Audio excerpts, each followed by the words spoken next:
Цивил медија. Прво да се заблагодарам на поканата и честитки за проектот, за организација на настанот. Стварно, навистина е пријатно, убава идеја, се тоа убаво изгледа и цело време сте така добро дизајнирани и подесени за социјални мрежи. Не случајно е и вака успешен ова вашиот проект за граѓанско новинарство и за стимулација на тој дел.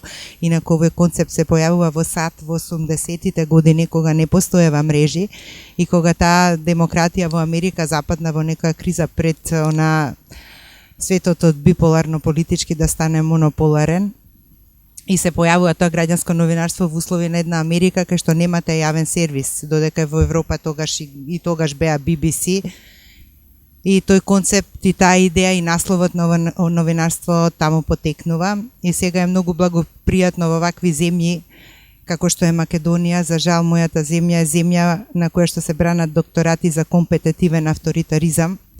Професорката Најчевска рече, демократијата е бавна, во мојава земја како да не оди. Мојата најактивниот период од мојот живот, јас имам 44 години, кога почнав да станувам свесна за своето граѓанско битие, почна нешто да се распаѓа и се распаѓа.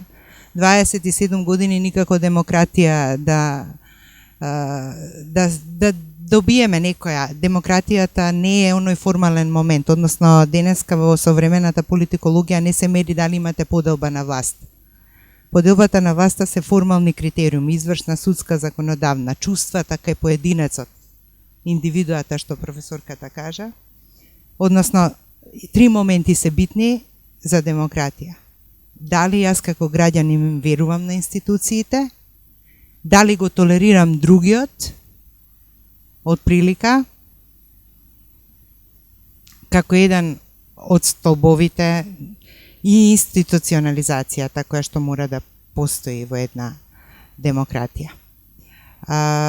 Но и не институционализацијата, туку партиципацијата на граѓанинот во донесувањето на одлуките. Значи тоа се, или поинаку се нарекува политичка ефикасност. Дали јас имам чувство дека одлучувам во ова општество? Мислам дека сите овие три чувства кај граѓаните во Македонија се многу ниски. Јас работам со студенти, студентите се уплашени, на прво не веруваат во институцијата каде што студираат, се плашат од професорите, се плашат од службата за студентски прашања. Јас направен факултет сум 26 години со се студиите. И не сум, еве за транспарентност ке зборувам, не се чувствувам дека работам во некоја транспарентна институција. Тоа е јавен, државен универзитет. Сите вработувања што беа таму не беа транспарентни. Сите луѓе претходно работеа на правен факултет, па после огласи се распишаа. Во која демократска земја го има тоа? Дали е тоа транспарентност на една институција? Па не е транспарентност. Прво од мојата институција јас каде што работам. Комплетно затворени институции, не знаеме што се случува, а еве сега премиерот секој втор збор му е транспарентност и дебата. Ако правиме анализа на содржина на неговите излагања, транспарентност и дебата 3 или 4 години колку се на власт, ништо нема ни од транспарентноста, ни од дебатата. Зашто транспарентноста се уништи со неколку инциденти и тоа големи. Во секоја нормална демократија веднаш имате оставка на влада, шведската министарка купи со службената картичка кафе и топлероне зашто и се е слошило, цела Шведска 6 месеци зборувавте. Кај сме ние? Транспарентноста е една, можам да кажам, една од основите, една од главните аспекти на доброто владење. Не можете да имате добро владење без да имате транспарентност, односно без да имате отворени институции. Транспарентноста во однос на државата, во вакви држави каква што е нашата, има два аспекта и тие се многу јасни. Како се трошат парите и кој се вработува во јавната администрација. Тоа ги интересира граѓаните. Транспарентноста не се решава со потпарол, со односи со јавност, да, тоа треба да имате и вебсайт и таму имате некои податоци, но јас пред да дојдам на оваа дебата почнав да барам на интернет, нели вечер ке зборам за транспарентност и чекате да видам што се пишува сега од Ботсвана, од Африка, од разни други земји кои што исто така се ниско рангирани во сите извештаи, од невладини организации, од разни други Значи разни експерти, професори, политичари велат прво суровоста на податоците не значи транспарентност. Нема има ние сме бомбардирани со некакви извештаи од институциите, со разни репорти, статистики, математики кои што ништо не им значат. Направи го сложено за да не те разберат. А ние сме мала средина каде што интерперсоналната комуникација многу брзо оде, тоа не уговарања, димови, кај што има дим или има и оган, кој тендер каде го земал, се знаеме. Всушност меѓутоа живееме во страв. Не сме активни. Не може многу, кај нас има многу малку храброст. Сите ние, особено јас работам во јавна таква институција и доаѓаме во контакти, знаеме за некакви неправилности. Меѓутоа, ке мене лично понекогаш заради екзистенционални причини има некаков страв. Дали е тоа нормално чувство, дали е тоа убаво чувство, дали е тоа демократско чувство. Сега треба многу да се работи на тоа. Активизмот тука многу може да помогне, тоа е една и од темите, нели, вечерва, која што треба да збориме. Активизмот е една од најтешките работи. Активизмот треба на индивидуално, на поединечно, на граѓанско ниво, не на организирано во граѓанското општество и граѓанските организации.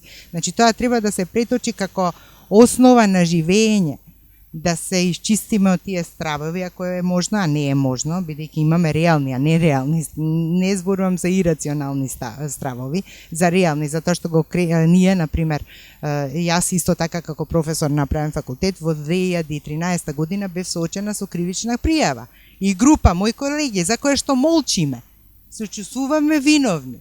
Значи, дали е тоа ирационален страв? Не, значи сме се соочиле со една закана по достоинството, по кариерата. Достоинството е најскапата работа на светот. Знаете, ќе ви изнесат со лисици, со камери, па потоа демантирајте дека вие сте биле невини некаде или нешто не сте направили.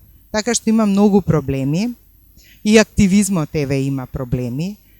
Особено активизмот на луѓето кои што работат во јавните институции, кои што исто така се граѓани и треба да бидат активни, треба да бидат првиот коректив и себе си да се почувствуваат како серванти, како луѓе кои што нели прават сервис на другите граѓани, кои што нас не плаќаат.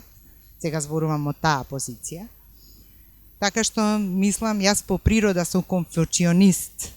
Не сум, значи, сум на став да се работи на свеста на луѓето. Предавам социологија направо и мислам дека ние како општество продуцираме ваква држава. Значи, треба да работиме на свеста, поддржуваме таква држава. И мислам дека треба да работиме на тие две вредности за кои што зборува Конфуција, човеколюбие и исправност. Сакај го другиот, тука се сите концепти на другост, на филија и така натаму. И делува исправно, не фрлај ѓубре, опомени го другиот да не фрла ѓубре, да не краде од буџетот, да става во касичката и да не краде.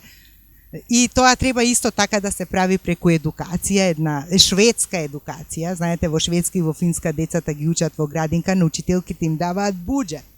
Еве ви пари, одите во Икеа за вашата училница да си купите све што ви треба. А фактички така ги прават општествено одговорни децата, ги прават општествено штедливи. Значи не се работи за идеологија лева или десна, туку се работи за универзални човечки вредности, а европјаните ги викаат европски вредности, без разлика дали е десница или левица. Значи зборуваме за универзални домаќински вредности на една држава и ние тука треба да работиме и преку конвенционалниот систем на образование многу. Значи од мали да ги учиме луѓето како да бидат добри домаќини, каков однос да имаат према државата, каков однос треба да имаат према заедничките средства. Значи многу треба да се работи. Цивил медија